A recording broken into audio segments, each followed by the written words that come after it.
mo na lang ang singil sa text message simula bukas. Ayon sa National Telecommunications Commission, mismo ang Globe Smart at Sun Cellular ang nag-abiso na po sa kanilang bagong singil sa text. Kasunod ito ng naunang utos sa NTC na tapyasan ng 20 sentimo ang interconnection charge sa text sa pagitan ng dalawang magkaibang network. Kasabay nito, pinatitiyak ng NTC na sapat at maayos ang pasilidad ng mga network para masigurong ora mismong matatanggap ang mga text, lalo na ngayong holiday season. At sa iba pa ring balita, isang naghihingalo at sugatang dolphin ang napadpad sa pampang ng Allen, Northern Samar. Pero dahil walang marunong manggamot sa lugar, namatay rin ang dolphin. Nakunan po yan ng news cooper na si Jervy Laurel at narito ang kanyang kwento. Nung vacation kami sa Samar, sa Allen, Northern Samar, habang naliligo kami ng anak ko,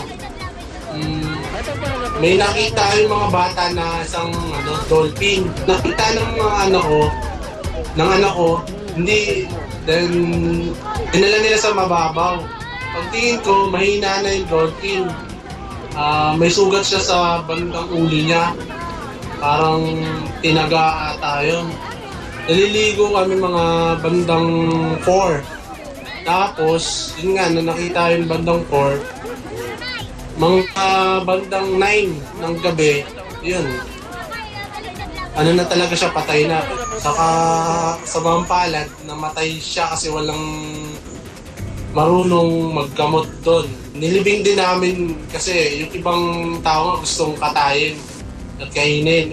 So, pinigilan ko na kainin. Bawal nga. Ako si Jervy Laurel, news cooper ng Allen, Northern Samar, ang iyong naging saksi.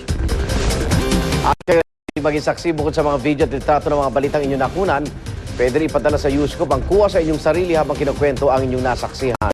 Dito po sa saksi, hindi lang reaksyon nyo ang malaga, kasama rin namin kayo sa pagbabalita.